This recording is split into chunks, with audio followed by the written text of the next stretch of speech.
All right, gang, welcome to our pre-market show. I'm Raghee Horner, and we're going to take a look at what the markets are doing this morning as we prepare for both intraday and end of day trading opportunities. Thank you so much for tuning in. Let's see, we got some questions about gold to kick off the morning. Hey there, Donnie. Donnie, well, thank you. My mother actually named me Raghee, as we now say it, right? Which means queen. So thank you. I appreciate that. You're very kind. Let's see. Let's get to it.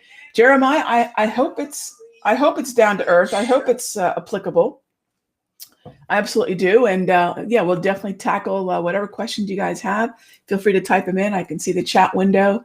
So excellent. All right, let's get to it, shall we? We got a few questions about the gold market. So let's jump in there to start.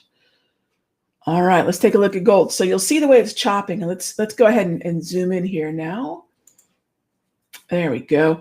All right, so what we have right now on gold, and it's the same place that we've lingered now for, this will be going into the fourth session. And the idea behind gold right now is that those two orange lines that are on the chart, that is the previous support levels that I'm expecting gold to stay at least within and attract a bid. Now, what does that mean to attract a bid? That means we're looking for buyers to come in and support that area as they had done before when we sold off. Actually, this pattern is very similar to the previous pattern. Let me get my drawing tools up here and I'll show you what I mean. Very similar pattern. Don't get hung up on how many candles it took to sell off into the level. So you've got this move here, which is really essentially that move there. This took one candle, that took three, but they landed in the same area. And they're spending about the same amount of time down in this area between, call it 1880 and 1850. I'd love to see us get above 1880 and see some momentum through that minor psychological level. But this is still a zone specifically that I am looking for calls in GLD. So even though it's taking a little longer for the market to get up and out of the way, the validity of the zone remains to be valid as support. Right? The validity of the zone for an entry is still support, just taking longer. And you know, one of the things that we talked about is when we were looking for the expiration, what expiration date were we focused on? And remember, we're looking out into January. We don't ever want to be in a time crunch on our options if we're playing directionally. If we're playing a debit, gang, the D in debit should, of course, stand for debit, but they should stand for directional. If you're playing a debit trade, you're playing a directional trade. You're not playing time, you're playing movement. So keep that in mind. All right, so that was something we've talked about in the past few shows. And so as far as how do you translate that then to GLD? So gang, all I care about initially is the zone on GC, the GC December contract. Remember, gold futures are I think, a more total look at gold, while GLD is the ETF alternative that's a 9:30 to 4 o'clock window. Very truncated when you think about the global markets that we now trade in. So once I know GC, the futures, are in the zone, then and only then do I ask myself, what's an at the money call? What's the zone we're in? I really don't care what zone GLD is going to be in. Not one bit. Not until it's time to actually execute the trade, which is to say find the at the money call. And then again, we're going out into January. All right. So that's one question I've received a lot. And the other market we've been talking about, both in the futures room and in the videos over at Simpler Trading, is the bond market. And this is ZB. Now, this particular view of ZB just makes it look like the downtrend that it definitely is in. But could we see a bounce? And could that bounce then turn into a downtrend that transitions back into chop? Because that's what we've been in, a choppy yet bearish market, which has gone into a double red downtrend. Now, what do I mean by double red? So two things, both the 8, 13, 21 exponential moving averages and the 34 EMA wave are now indicating there's more likelihood for exhaustion at resistance. That's really, for me, all that it means. There's a likelihood of lower lows, sure, but there's also the backbone of a downtrend is not the lower lows. The backbone of a downtrend are the resistance levels, the lower highs. So, and by the way, the opposite is true in an uptrend. The backbone, the validity of an uptrend are the higher lows, In other words, the support. And in the same way, but backwards, the lower highs, the backbone, the validity of a downtrend. So yes, there's a likelihood we could exhaust to the upside, but I am looking for a bounce from this area. We seem to be getting it. Not my favorite trade, but a lot of folks have asked me, could we buy bonds in this area? Generally speaking, I've been open to it, but it's a tricky market to trade right now, gang. I like the gold bounce far better. But believe me, the bonds are not disconnected from the gold narrative. So thanks for the question on those. Hello, Pablo, am I still looking long, or am I long FedEx and Nike? Sure, we can jump on over there. So if we're talking FedEx, we're talking about the IYT ETF. And here we go. So notice that the IYT actually has been choppy, as has FedEx, but both of them are chopping in an environment where the preceding trend was up. So respect the trend that was. So am I long FedEx? Yes, I am long FedEx. I'm waiting for that movement higher. But the idea is, when I'm playing a directional debit, which is what I have going on here, the idea is to take advantage of the bearish momentum down into the range, which is what I have done. Is this my favorite trade within the IYT? I mean, that's a really fair question. And would this be something I really like within the IYT? Let me show you here.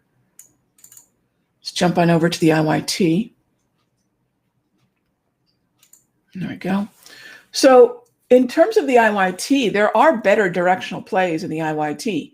They just aren't in the zone right now. CSX and Ryder are two really good examples. I like FedEx very much. I think FedEx has continued to be an outperformer. By the way, don't underestimate the fact that we do have a short in the IYT. So if you're bearish and you're looking for a short, I'm getting a lot of questions about, Rag, if I'm bearish, what do I do? And one of the things a lot of traders do, and this is a really important point, gang, when you have a watch list, you should have a watch list for shorts, and you should have a watch list for buys. And really, when you start to fine tune your watch list, you'll find you have a watch list of do not trade symbols.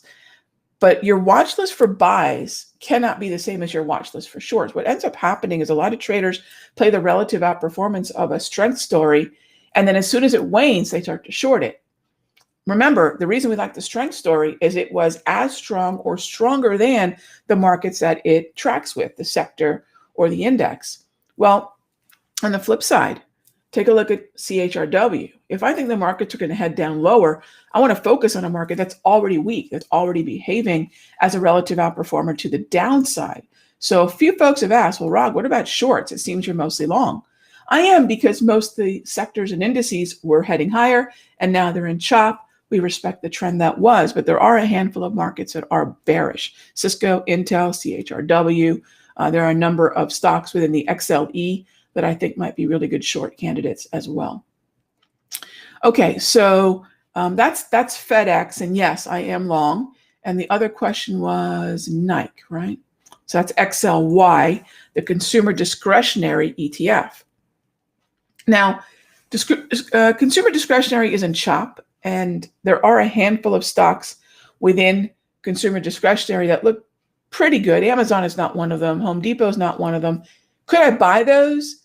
Yes. I think Home Depot probably looks like a better buy eventually, not now, than Amazon, because I think the range that it's chosen to trade within has a nice solid floor. We've got two Darvis levels very close to one another, indicating that the minor lows are pretty close. There's not a lot of difference between the lows that they've put in. So the narrow range between the two different lows creates a more solid support level as opposed to soft. The resistance is a little softer. We've got exhaustion here, but then we've got exhaustion up in there. So the very top of the range is pretty nice. The very bottom of the range, again, very nice. So that's my range extreme high and low. Once I've got my range extreme high and low, I've got my edge, my overbought edge, my oversold edge. The oversold edge would be down in this area, and that's the edge that I would prefer because Home Depot, before we went into chop, was moving higher. So the trend that is absolutely bullish. So I'm going to focus on oversold buys. That'd be one way to look at chop within the context of XLY. Nike is a pretty good one. I'd say Nike is a nice looking uptrend. The last time I was able to take advantage of a conservative buy within the context of the trend was back in here. Now I really don't have a trend anymore. Now I've got to think about overbought, oversold. So I do have a longer term position in Nike, but this is far trickier. This is going to be a little bit like Home Depot, but tougher. I sure don't want to short this though. Get your direction right first. Life gets a whole lot easier. Starbucks is a double green. And if I were to pull back to about 92 and change, if I were able to pull back to the 8 EMA, which does not look very likely, I would look to buy. But I don't have that opportunity on the horizon, not looking very likely. The reason I say that is we're heading higher and I need this to head lower to trigger that. Am I going to buy Starbucks in a double green moving higher? I mean this, gang. You can if you'd like, but you will never see me buy calls in an uptrend on an up day. Never. That's a momentum play. That would be a completely different setup. Are there setups for that? Yes. And if you want to look for those opportunities, make sure you are in a really good quality uptrend and make sure the breaks through resistance are high volume breaks.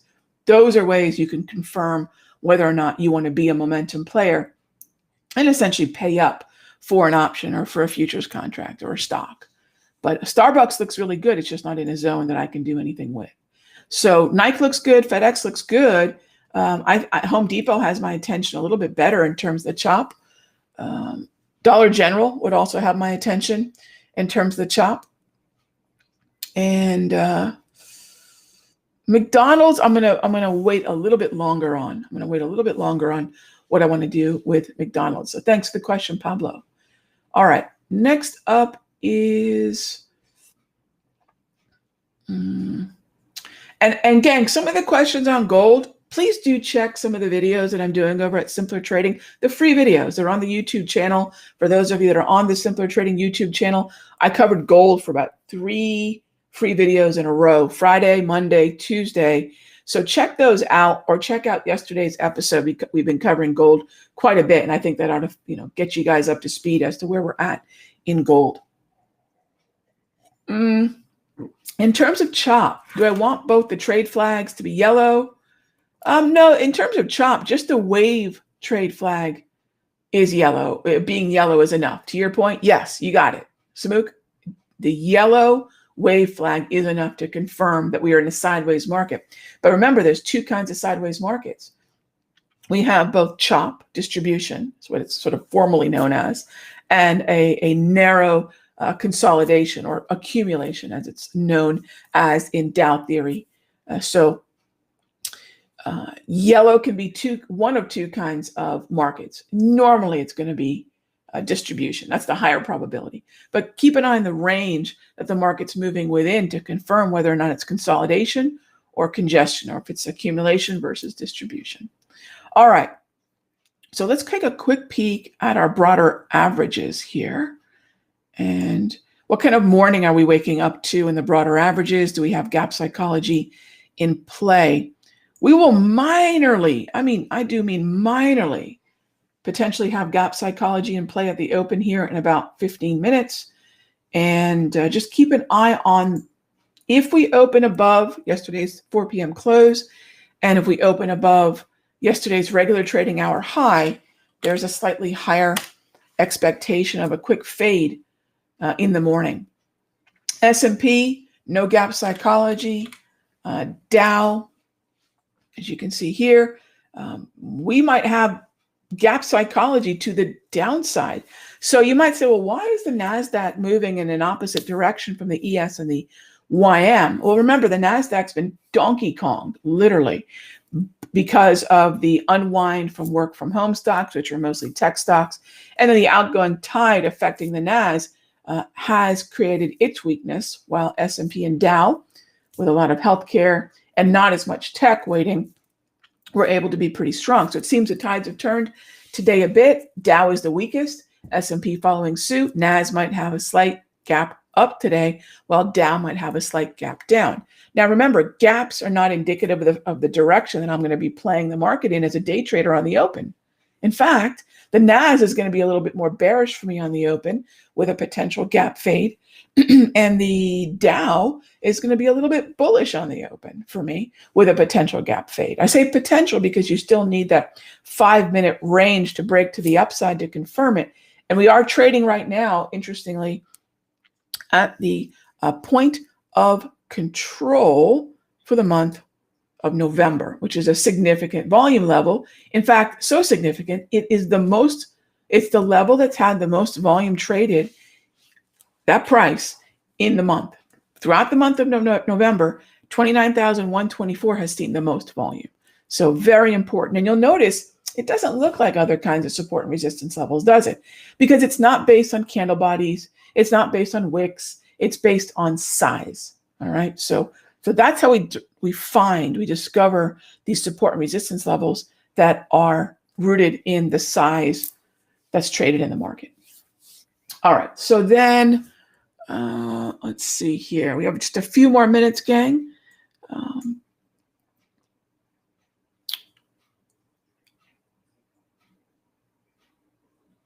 All right. There's a lot of questions about indicators and some of the labels. I'm not going to get into tech in our session here, gang, but we do have different videos over. Some of you are tuned into my channel on YouTube. Some of you are tuned into the Simpler Trading channel on YouTube.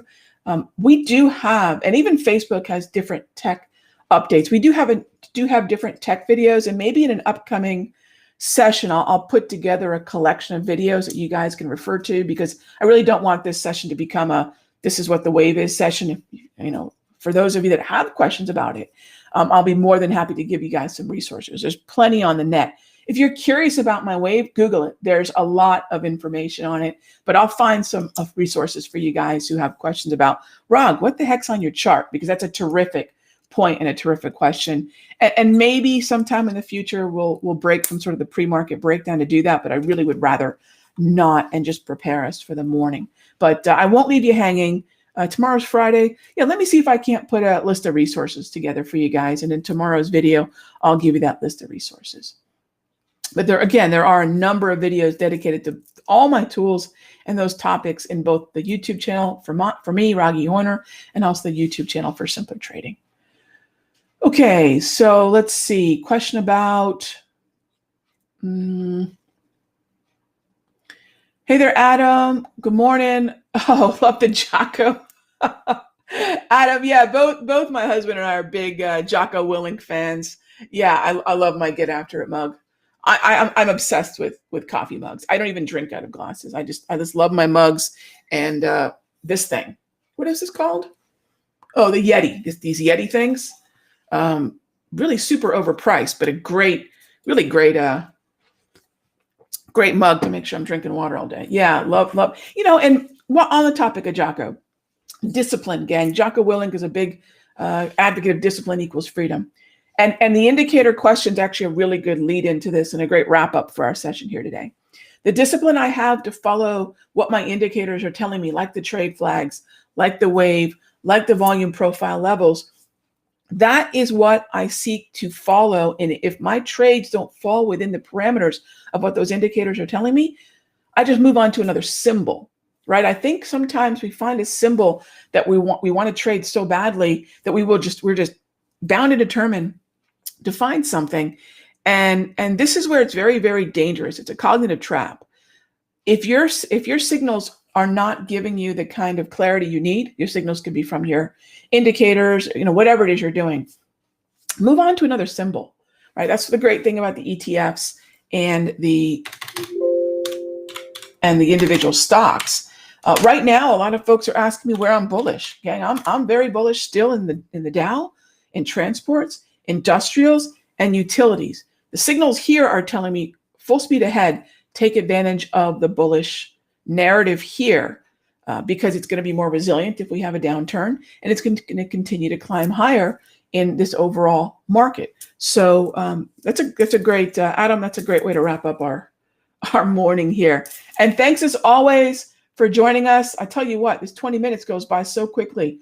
As far as the inverse ETFs, Jeff, I've got no problem trading the SQQs, the TQQs. What I would recommend, because I trade the options on the ETFs, is that make sure that the option chain has plenty of liquidity. Make sure that it's got enough size, volume, and open interest to give you the liquidity you need to get in and out. But short of that, I don't have any problem with any of these inverse or 3X ETFs as long as the liquidity is there for the options trading. So yeah, no problem at all. Harley, my pleasure and my job. I'm happy to do this. I think that we've got to stick together as a community of traders and share what we know. And there's plenty of mistakes and things that I've learned over 3 decades. And in 20 minutes, we try to squeeze in as much as we can. But that's my game plan for the morning, gang. Heads up on the Dow gap, heads up on the NQ gap. Those of you that are in the options room, head on over there. I will see you guys in the options room tomorrow. Futures folks, we're going to go kick off our morning. All right, gang. In the meanwhile, check out what we have over on our Facebook page and our YouTube page. And I will see you mañana. All right. Be good to each other, gang.